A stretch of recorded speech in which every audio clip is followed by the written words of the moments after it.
This is the KTC H34S18S, a 34 inches 165Hz 1440p ultrawide monitor, and is one of the best monitors you can get for the price. Yeah, this baby costs only $250. And in case you don't know the brand, you can rest assured that KTC is a well-known company. It was founded in 1995 but was working solely as OEM manufacturer, so instead of making their own monitors they were selling their panels to the other well-known brands. And it was only in 2021 that they went ahead with their gaming brand called KTC Gaming, which usually has some very good price performance panels that you can see for example in my previous reviews that I made, especially the OLED one, the KTC G27P6. As stated before, the KTC H34S18S features a matte 34 inches 165Hz 1440p ultra-wide VA panel that supports adaptive sync, HDR10 and 8-bit color depth. And if you follow the channel for quite a while, you know that I do not like VA panels from the experience that I've been gathering across the years, as they feature black smearing, and black smearing is a big no for me. Although I must say that I was a bit impressed with this monitor, as with regular overdrive mode we still have some black smearing, especially below the 80fps/Hz mark, but it is much better than the LG panel that I tested 2 years ago. And the black smearing gets almost unnoticeable as soon as you go over the 100fps/Hz mark, which is now way easier to achieve with frame generation tech getting better and better. And on top of this you have the 4000:1 contrast ratio that is slightly better than a good IPS monitor, in terms of contrast of course. And this monitor also features 15,000R curvature, which I, at the beginning, thought would be too much for me, but it easily grew into me and I actually enjoy it very much now. Although I do advise you to get a decent distance from the monitor, because you'll get color shifting at the edges, so you need to go further away in order to make it look as it should. But well, let's get our hands dirty and see what we have in the box.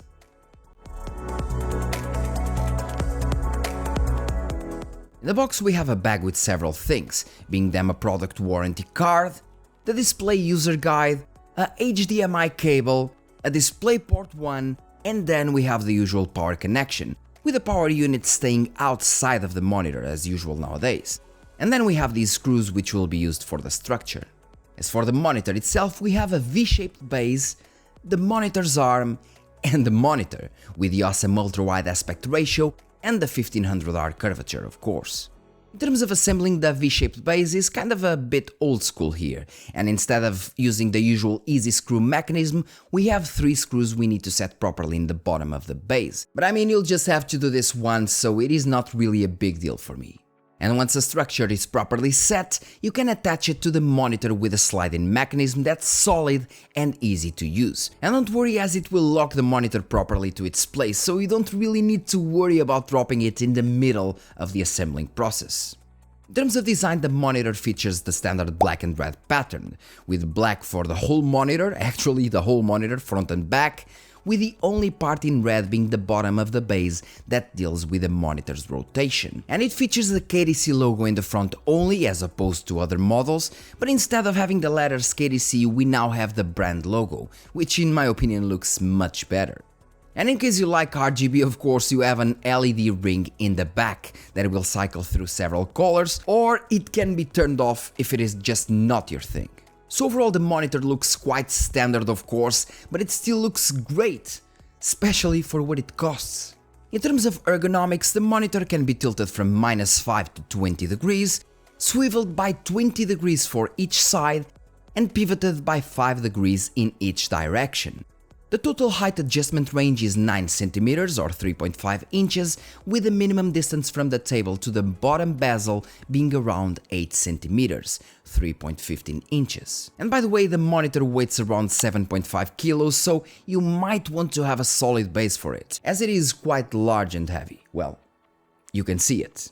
As for the connections, we got 2 HDMI ports and 2 display ports alongside the usual USB Type-A and power connection. I still miss reverse charging, and I do believe KTC could have added at least some basic speakers to the mix, but I mean, for $250, sign me in. As for image quality, almost every single VA panel will have more contrast and less color accuracy than an IPS one in the same price bracket, and it has more contrast due to the way VA panels work, vertical alignment. VA panels still have some issues compared to the IPS ones though, some of them being the worst viewing angles and black smearing that will always be there. But as stated before, newer panels like this one can mitigate the black smearing almost entirely when using the overdrive options. It will still be there of course, but not near as bad as it was in the past, which is a great thing. As for the KTC H34S18S I have, well, it could be better calibrated from factory. The colors were a bit dull and it lacked some vibrance for sure, but after calibration it got to a very good level. And remember that I have very good IPS panels and some OLED ones as well, so I kind of know what I'm talking about. And by the way, you can use my settings and I assure you that the overall image quality will be much better than stock. Almost outstanding for an ultrawide monitor costing only $250. One thing that I don't like though is that even though it supports both FreeSync and G-Sync, because it does, when I activate it alongside the regular overdrive options, I will sometimes have color/brightness shifting. And I thought this was actually a monitor issue, this monitor's issue. It happens that after I searched a bit online, it seems to be a VA panel issue. Basically with how they handle the voltage shifting. When using FreeSync, the panel will adjust its hertz to the amount of FPS your GPU is outputting, meaning that sometimes the monitor will be at 70 Hz, others at 100 and others at 165. And since the voltage applied changes accordingly to the refresh rate, sometimes VA panels get that color shifting as they don't handle the voltage that well. At least this is what I found online, as I am no VA expert, of course. Although there are some ways to fix it, you can use the limited adaptive sync option the monitor gives you and that will fix the issue. But will also disable the overdrive options, meaning that FreeSync will work, but you'll have way more black smearing, which is generally a big no for me. And the second fix, of course, is to just enable FreeSync when you're going to play your games. This, of course, if the brightness shifting, is really an issue for you. In that case, just disable FreeSync on the desktop, and when you're going to play your games, enable it once again on the Radeon software or on the Nvme one. Because since it is a VA panel issue, it happens with both brands. I tested it. To finalize, we have the KTC OSD, which honestly has been getting better and more responsive at each new monitor I review, which is a good sign. The OSD offers you a vast array of options from the usual presets, like the color/brightness/contrast options, alongside some others, the gaming-related features like adaptive sync, crosshairs, FPS counters, and so on, in between others. From what I've seen, the OSD has everything you need for a monitor with this price tag, as it allows you to make the image look much better than it comes from factory, making it an outstanding deal for only $250, especially for anyone wanting to dive into the ultra-wide gaming experience without having to sell, a kidney or something else. And the only thing that I can't still like about KTC monitors has to do with their OSD button positioning. It is on the right side, and since this is an ultra-wide monitor, you need to stretch your arm quite a lot and keep it in that position if you want to mess with the monitor settings. I would still prefer the OSD button like in the middle of the monitor like LG does, or in the bottom right like we see in most BenQ monitors.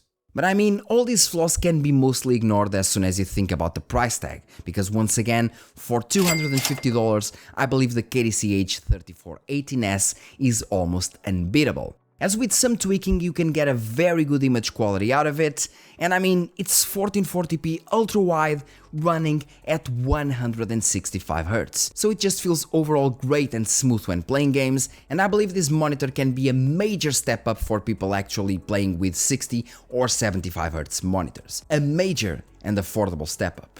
And with this all said, I can definitely recommend the KTC H34S18S for everyone. Anyone coming from 1080p 60, 75 or even 120 Hz, or from 1440p 60 or 75 Hz would definitely benefit from this monitor, as it would allow them to have a much wider field of view, as you can see in this video I made in the past, comparing wide versus ultra-wide, while also delivering good pixel density at 34 inches and 1440p ultra-wide, 3440 x 1440. And this of course mixed up with 165Hz refresh rate, which will deliver you that smooth experience you need for most competitive shooters or just for your casual single player gaming, like I do.